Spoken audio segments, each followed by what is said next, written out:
doucement, même en faisant 2 passages, on a l'épaisseur qu'il faut et tout ça, c'est bien.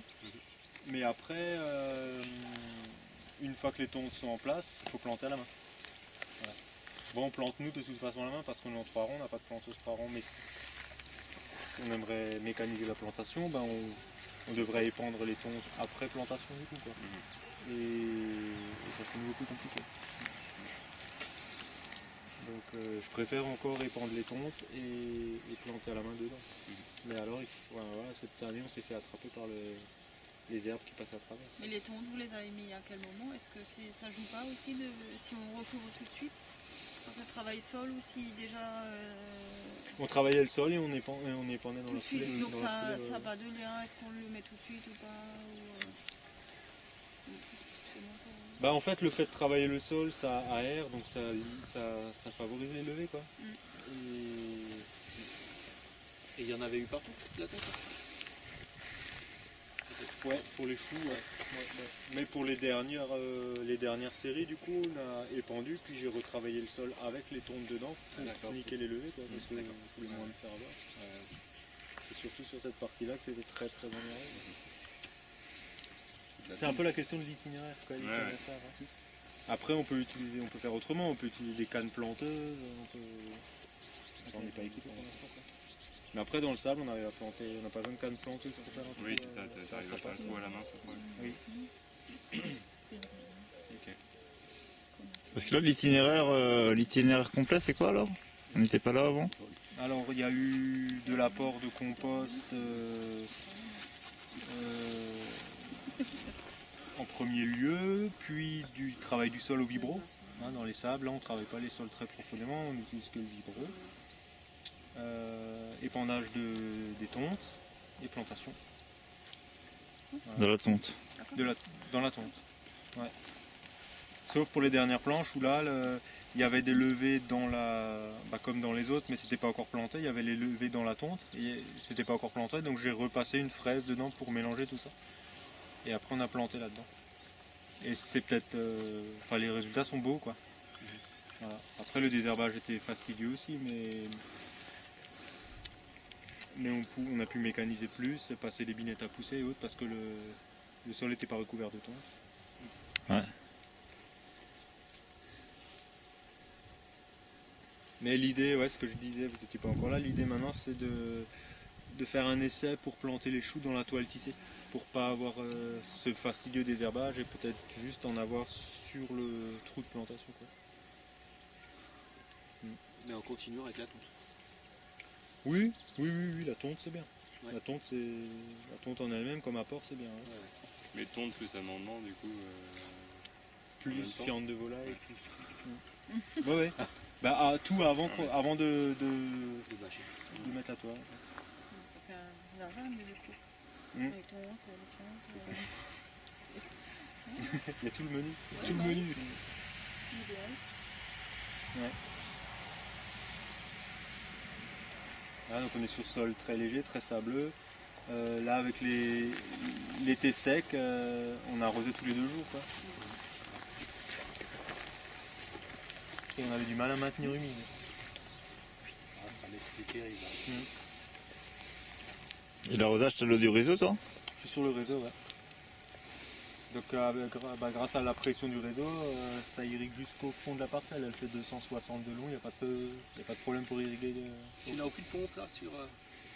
C'est ça l'avantage. Avec les 3 barres du réseau, ça suffit pour les aspersions. Pour les aspersoirs, ouais. Ils n'ont pas besoin de beaucoup. Et j'arrive à avoir 3 lignes en même temps. 3 lignes de 80. Ils sont de chez qui ça là? C'est la marque Netafim. Je les prends chez SNK.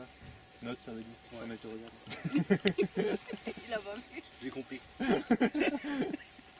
Ouais, non, ça c'est parce que... Et effectivement, ça n'a pas besoin de trop de pression. Et ouais, je suis satisfait. Répète alors. Netafim. Et quand tu arroses là, c'est quoi la durée à peu près? L'arrosage par arrosage? Je vérifie pour que le sol soit humide et que ça ait rejoint l'humidité qui est plus profondément dans le sol. Ça dépend de la température, ça dépend de... Mais c'est minimum une demi-heure quoi. Après c'est pas figé, je vérifie vraiment l'état du sol quoi, pour déterminer ça.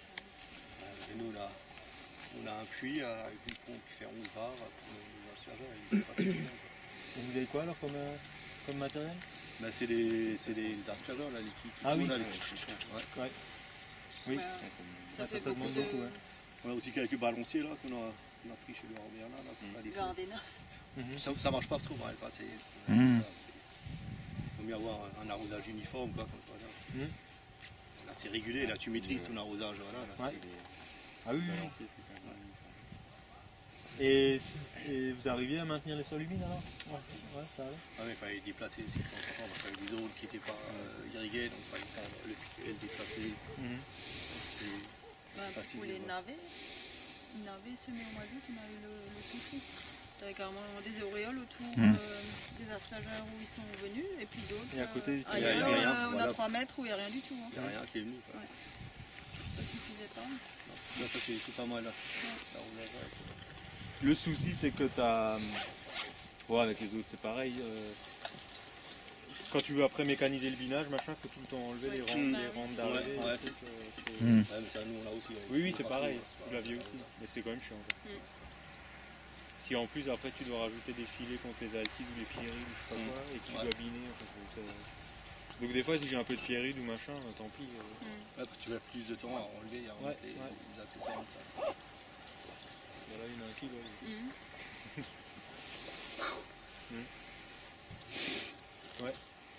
Donc en fait, la parcelle, elle est découpée comme ça en 3 fois 80 mètres, les planches de 80 mètres. Ouais.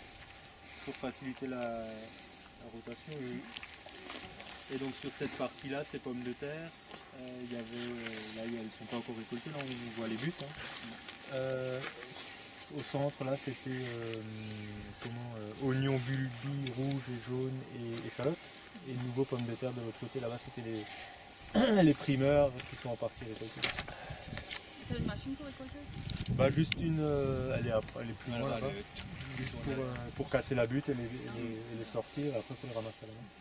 Pour l'instant j'utilise ça. Voilà. Donc là cette partie-là est pas arrosée, c'est 80 mètres là. Vous remarquez que ça avait quand même une incidence sur la conservation des pommes de terre, mais cette année le calibre est assez faible. Si tu arroses trop, quoi, ça joue sur la conservation. Si Ouais, c'est c'est trop pour humide. quand même moins, mais un peu de matière sèche plus faible. quoi. Et voilà, il faut trouver le compromis entre le calibre que tu recherches et bon, les oignons et échalotes n'ont pas pâti du chaud, quoi. Non. Mais non. Les oignons, on a beaucoup irrigué. Parce qu'en dernier, on n'a pas irrigué, et puis on avait des petits oignons. Là, comme dit cette année, Ouais, moi j'ai des calibres moyens et tout, mais c'est bien. En fait. Ouais, ça joue sur la conservation aussi. Oui, c'est ça. Ouais. Toi, c'est compliqué là, la conservation des oignons, tu m'avais dit? Ouais. Voilà, on a tout vendu. Généralement, et après, jusqu'en décembre, ça va. Et après, on n'est pas très bon. Ouais, c'est ça, engrais plus haut. C'est pas l'idéal pour la conservation, quoi. Ouais, donc là, l'idée pour moi en pommes de terre, c'est donc la commercialisation se fait à travers 3 amas. Et le découpage des abonnements se fait sur 3 saisons. Donc la saison printemps sur les mois de mai et juin. Saison été de début juillet à fin septembre. Et après la saison automne qui démarre là, début octobre à fin mars. Et en avril, il n'y a pas de distribution. Et donc c'est d'être au maximum autonome là pendant en hiver sur cette production. Et vous êtes à combien? Bonjour. En vente, bah tu vois, je distribue des kilos de pommes de terre, je sais pas de prix. Ah oui, comme c'est. Ouais. Je peux même pas dire. Vous les vendez à combien? On a baissé là. À l'époque, on était toujours pas en dessous d'un 80 des bio. Ouais. Et là, on a de la concurrence, ils les font à 1 euro. Donc, Ah ouais.